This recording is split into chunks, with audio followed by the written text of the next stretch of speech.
Гук касы ў краме – гэта пульс сучаснай эканомікі. Кожны з нас дакладна ведае, колькі каштуе кілаграм мяса і дзясятак яек. Мы правялі эксперымент, сабралі аднолькавы набор прадуктаў у менскім еўраопце і не самым танным варшаўскім Кэрфур. Давайте разбярэмся, ці праўда, што за мяжою ўсё танней і чаму сухія лічбы на цэнніках могуць быць падманлівымі. Калі параўноўваць кошты лоб у лоб, Беларусь выглядае востравам стабільнасці. Напрыклад, у Менску курыная грудка каштуе каля 10 рублёў. У Варшаве за аналагічнае філе вы аддасцё амаль 22 рублі у пераліку на нашу валюту. Розніца ў 2 разы на карысць Беларусі. Цяпер яйкі. Беларускія аршанскія па 3 рублі 25 копеек супраць польскіх па 9 рублёў 15 копеек. Нават калі выбраць у Польшы самы танны варыянт, Беларусь усё роўна перамагае. Малочка. Тут назіраецца парытэт. Літр малака ў абедзвюх краінах каштуе ў раёне 3 рублёў. Таксама мы склалі міні-кошык самых звычайных прадуктаў на тыдзень для аднаго чалавека. 2 буханкі хлеба па 500 грамаў, 4 літры малака, десятак яек, кілаграм курынага філе, паўкіло рысу, 300 грамаў сыру, кілаграм яблыкаў і 2 кілаграмы бульбы. Гэта базавы набор, які лёгка уявіць і праверыць. Па сярэдніх рознічных цэнах такі набор у Беларусі будзе каштаваць каля 50 рублёў, у Польшы каля 90 злотых. То бок у Польшы той самы базавы набор у нацыянальнай валюце атрымліваецца прыкметна даражэй. Але галоўнае пытанне не ў тым, колькі каштуе хлеб, а ў тым, колькі гэтага хлеба вы можаце купіць на свой заробак. Давайте возьмем мінімальныя заробкі ў 2 краінах. У Беларусі мінімалка 858 рублёў. Гэта прыкладна 17 нашых умоўных тыднёвых кошыкаў, а ў Польшы 4806 злотых брута. І нават пры больш высокіх цэнах на мяса і яйкі паляк на гэтыя грошы можа набыць 55 такіх жа кошыкаў. Выснова простая. Пакупніцкая здольнасць у суседняй краіне вышэйшая амаль у 3 разы. Там, дзе беларус аддае значную частку заробку за базавую ежу, паляк траціць толькі малую долю свайго даходу. У сухім рэшце, наш міні-кошык паказаў, што багацце вымяраецца не лічбамі на цэнніку, а тым, колькі разоў мы можам дазволіць сабе падысці да касы. Давайте разбирацца з гэтым усім. У нас у студыі галоўная рэдактарка інтэрнэт-выдання «План Б» Ольга Лойка. Вітаем, Ольга, рады бачыць. Ольга, вітаем. Да, привет. Зараз усё па палічках. Глядзі, афіцыйны спажывецкі кошык. Вось існуе такі выраз, па якім і лічаць узровень жыцця. Але часцей за ўсё спажывец, той самы спажывец, пішаць і кажа нешта, ды не, гэта ўсё не так. Насамрэч, я ж таксама хожу ў магазины, і не так гэта ўсё. Вот як знайсці баланс паміж тым самым афіцыйным спажывецкім кошыкам і патрэбамі сучаснага чалавека? І дзе ён ёсць гэты баланс? Ну, личная инфляция почти всегда отличается вот от этой общественной, белстатовской... А когда как? Все зависит от того, как и чем вы питаетесь. Допустим, давайте уже не брать буржуазную Польшу, даже в России считали инфляцию для бедных всегда отдельно. Потому что отличается корзина, отличается структура потребления. Да? Вот, к примеру, в прошлом году в Беларуси лидер подорожания по году – это яблоки. Да, вот сказали, что инфляция 6,8%, это вдвое больше, чем в Польше, втрое больше, чем в Литве. Это не очень много, да, бывало и хуже.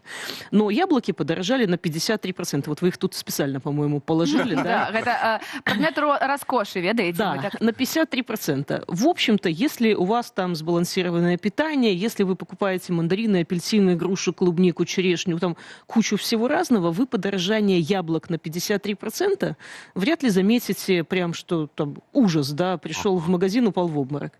Нет, но если вы человек прям бедный, то ваш основной фрукт это и будет, собственно, банан, яблоко, вот самый доступный нам продукт, да, привет решению Беларуси не покупать польские яблоки. Да, в итоге, да, с польскими фермерами ничего не случилось, яблоки свои они пристроили по всему Евросоюзу и не только, а белорусы получили рост на 53%. А для многих это основной фрукт, самый доступный. И если то, что для вас самое доступное, то, что вы покупали всегда, вы знаете примерно, сколько вы покупаете, да, там можно, в принципе, не глянуть, там, дорогие яблоки, ну, возьму не 3, а 2, да, там, это, в общем-то.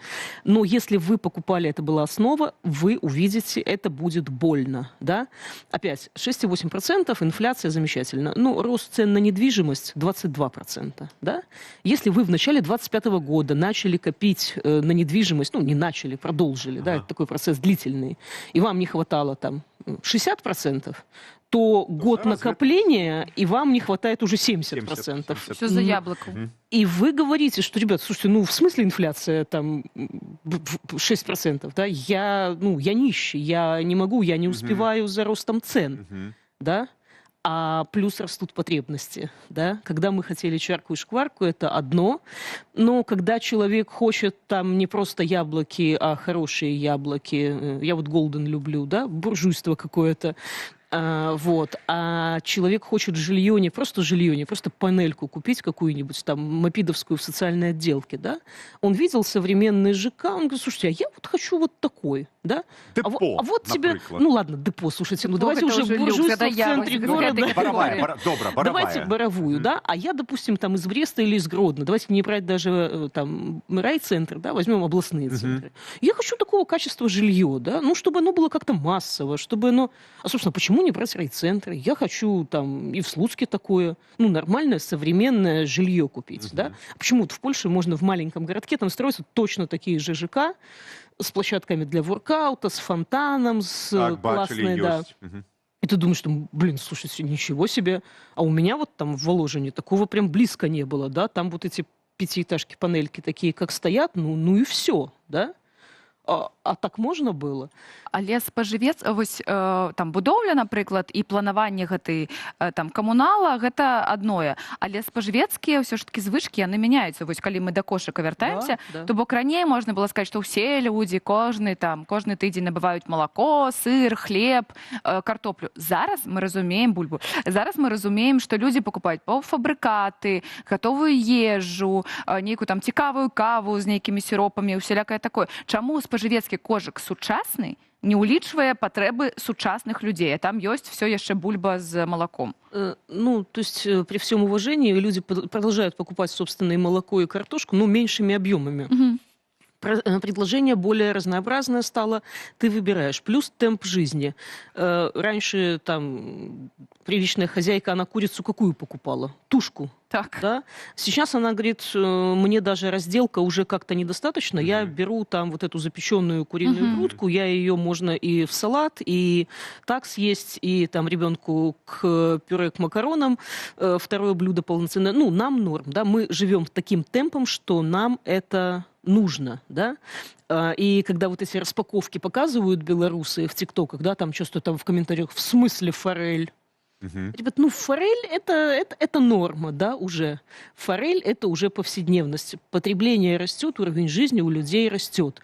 Да, ну странно, если у тебя там зарплата, точнее, твои реальные доходы на 10% растут каждый год, а форель это все еще что-то для тебя такое буржуйство какое-то, да. Купи ментая и, значит, чувствуй себя, так сказать... Это яшчэ ў лепшым выпадку. Да, причем тушкой, а филе не надо покупать. Нет. А вот давайте мы зазірнули некалькі дзён таму у ТикТок, паглядзелі, што кажуць беларусы пра цукеркі, каву і малако. Вось Спажывецкія товары. Спажывецкія товары. Тыя самыя спажывецкія товары. Давайте поглядим. Ребят, цены в Беларуси, я был в шоке только сейчас. Смотрите, Ферреро Рошен, вкусные конфетки, да? Смотрим цену за 300 грамм. 300 грамм конфет 68 рублей. Вы чё? Вообще там с дуба рухнули? 200 грамм 37 рублей. Вот такие вот цены. Вот такие вот конфетки. Ребята, что у нас происходит с ценой на кофе? Кто-нибудь видел? Смотрите. Кофе белорусской обжарки Яков 64 рубля стоит. Белмайер за килограмм 109 рублей. Лаваца 500 грамм 60 рублей. С таким успехом нужно было не в крипту вкладываться, а в пакетики в кофе, чтобы потом перепродавать. Вот наши цены спустя какое-то время.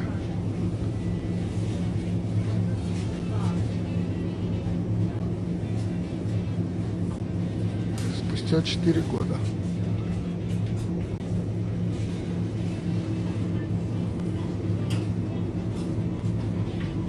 До речі, То бок літр молока у сярэднім $10.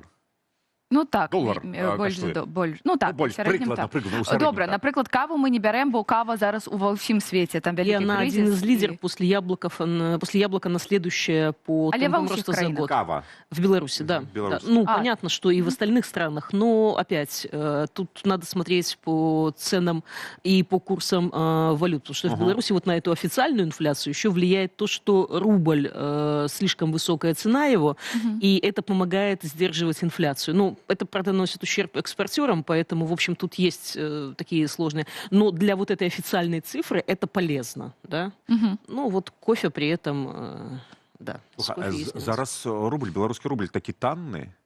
Наоборот. Наадварот, Да, дорогой, я не да. экономист. Дорогой доллар дешевый, да. Долар танны, так, долар Да. танны. Гэта таксама ўплывае на кошты, вось... Это инфляцию помогает сдерживать. Но Ага, это плохо снимать. для экспортеров. Это всегда ситуация. Здесь нет какой-то там игры с нулевой суммой, да, вот. Мы сделали вот так, и всем хорошо. Да? Ну, здесь получается, что немножко мы портим ситуацию экспортерам. Тот, кто продает свою белорусскую продукцию за пределы страны, возвращает потом деньги, в общем, он получает меньше и не может себе позволить там модернизацию, закупки зразумела, сырья и так далее. пералічваючы з долараў на Да, рублі. Мгм. да, поэтому для цифры инфляции это хорошее. 6,8, вот, ну, все ею гордятся, все замечательно. Но с нашей инфляцией еще одна есть штука, она сильно привязана к российской инфляции. Ага. И российская инфляция в конце года, с ней было все замечательно, и поэтому и в Беларуси все было неплохо. А уже сейчас, за первую декаду января, там уже темп роста больше, чем в прошлом январе за целый месяц. У них вырос НДС, и все товары фактически подорожали. И у них коммунальные услуги подорожали, ну, как и у нас, собственно. Поэтому будет сейчас такой скачок достаточно заметный, с большой вероятностью. А ці гэты вось спажывецкі кошык, мы ж спажываем не толькі ежу, мы ж Да, спажываем да. таксама паслугі, там і медыцына, і Да. нейкія пабытовыя паслугі. А ці гэты кошык уключае гэта? Да. А таксама, ну, тавары, якія мы набываем, там, я не ведаю, майкі.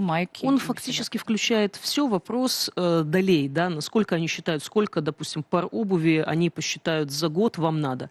Белорусы покупали значительно больше, чем закладывает Белстат. Ну, я имею в виду не средние белорусы, а ну, те, кто пишет в ТикТоке. Все-таки это там не беднейшие слои населения, которые, там, может, вообще не покупают обувь там, годами. Вот купил и хожу там в валенках своих или еще в чем-то. А ці гэты кошык улічвае, напрыклад, што я магу ўзяць каву, я не ведаю, там, жакей расійская, так? А магу ўзяць каву, ці ёсць беларуская нейкая кава, ці я магу ўзяць там, выбачайце, майткі світанак, а магу ўзяць нейкую там, нешта там італьянскае, замежнае. Ну, считает в основном там не самые, там люксовых товаров там точно нет. Да, у нас люксовые товары – это почти все, что не светанок. Вот, поэтому ваша личная инфляция фактически надо считать по собственной корзине, да, потому что то, что вот показывают люди, ну вот рядом может быть дешевле молоко. Ну, к примеру, оно не в такой удобной упаковке. Мне удобнее бутылка, чем, допустим, пакет. Да? Или граммовка мне нужна какая-то определенная. Я не буду искать самое дешевое, ну, потому что человек привык и покупает то, что, к чему он привык. И в итоге его личные впечатления об инфляции сильно отличаются. Плюс, опять, рост цен на услуги, он несколько выше. У нас в Беларуси еще и доходы растут населения, и народу надо больше платить. У нас и так дефицит кадров. И получается, что тому, кто оказывает эти услуги, надо больше платить. А цена услуги при этом не может остаться прежней, да, если у нас дефицит парикмахеров, если нам надо этого парикмахера удержать, цены будут расти. Да. А ці нармальна вось у сучаснасці у гэты, як кажуць, цяжкі час хацець большага, лепшага, ці гэта лішняе ўсё? Вяртаемся до савецкага. Вяртаемся на 20, 30, 40, 50, 60 гадоў таму і вот И начинаем и баста. и лебеду начинаем. Или лебеду, так. Есть. Ну, нет, на самом деле хотеть большего – это абсолютно нормально. Сравнивать себя с соседями – это нормально. Сравнивать не только цены, да, вот такой Ferrero Rocher в Бедронке на 1+1 акции, наверное, получается в четверть дешевле, да. Поэтому человек имеет право жить лучше и хотеть. Это нормально. Вот. А говорить, что, значит, Форель ешь... форель гэта нормально. Абсолютно. Это форель здорового человека. Если вы хотите сами есть форель, кормить ребенка хорошей рыбой, а не ментаем, вот, или не, прости господи, пангасиусом, да, это, в общем-то, государство должно радоваться, да, что вы такой молодец, вы для этого стараетесь, работаете больше, учитесь, значит, и, в общем, правда, вы можете начать неправильно голосовать от этого. От этого, ну... Як адбылося ў 20-м годзе. Лосось і Быў і голубіка. форель. Гэта ўсё за голубікі, я ведаю. Вось, панаглядзяцца гэтых тыктокаў. Зрабіце ранішні коктейль з голубікай. Усё. На гэтым і пачынаецца. На капучыне. Вольга, дзякуй вялікі. Ой, дзякуй вялікі. З намі была Вольга Лойка, галоўная рэдактарка інтэрнэт-выдання «План Б».